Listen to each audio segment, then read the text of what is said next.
अस्सलामुअलैकुम प्यारे बच्चों, कैसे हैं आप सब।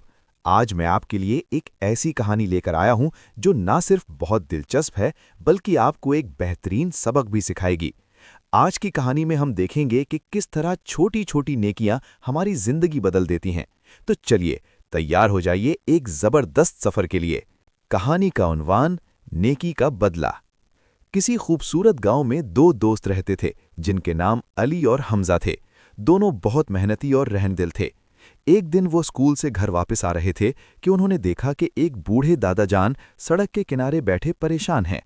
उनके पास फलों की एक भारी टोकरी थी जो गिरने की वजह से बिखर चुकी थी। अली और हमजा फौरन उनके पास पहुंचे और पूछा, दादाजान, क्या हम आपकी मदद कर सकते हैं? बूढ़े आदमी ने मुस्कुराकर कहा, बेटा, मेरी कमर में दर्द है और ये टोकरी मुझसे उठाई नहीं जा रही।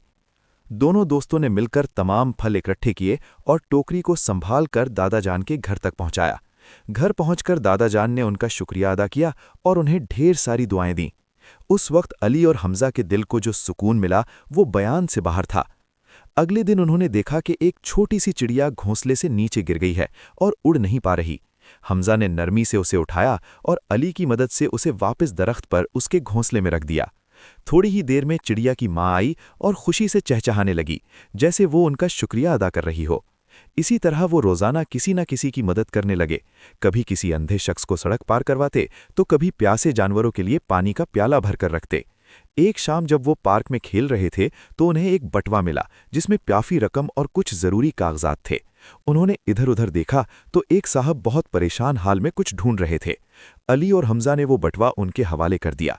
वो साहब बहुत खुश हुए और उनकी ईमानदारी देखकर उन्हें इनाम के तौर पर कुछ रकम देने लगे, लेकिन दोनों दोस्तों ने शुक्रिया के साथ इनकार कर दिया और कहा, नेकी का असल अजर तो अल्लाह देता है और हमें दूसरों की मदद करके जो खुशी मिलती है वही हमारा सबसे बड़ा इनाम है। वो साहब उनकी बातों से इतने मुतासिर हुए कि उन्होंने पूरे गांव के सामने उनकी तारीफ की और उन्हें नेकी के सफ़ीर का खिताब दिया। अब अली और हमजा सिर्फ खुद ही नेकी नहीं करते थे बल्कि स्कूल में अपने दूसरे साथियों को भी तलकीन करते कि हमेशा दूसरों के काम आओ, किसी की मदद करके जितलाना नहीं चाहिए, छोटी सी नेकी भी कभी रायगा नहीं जाती।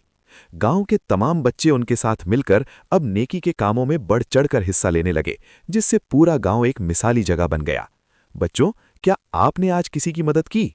प्यारे बच्चों, उम्मीद है कि आपको अली और हमजा की ये कहानी बहुत पसंद आई होगी। याद रखिए, नेकी कभी ज़ाया नहीं जाती। ये कहानी देखने और सुनने का बहुत बहुत शुक्रिया। अगर आपको ये कहानी अच्छी लगी तो इसे लाइक करें और अपने दोस्तों के साथ शेयर करें। और हाँ, ऐसी ही मज़ीद दिलचस्प और सबक आमोज़ कहानियाँ देखने के लिए हमारे चैनल को सब्सक्राइब करना ना भूलें, ताकि आपको हर नई कहानी सबसे पहले मिल सके। अगली कहानी तक के लिए अल्लाह हाफ़िज़।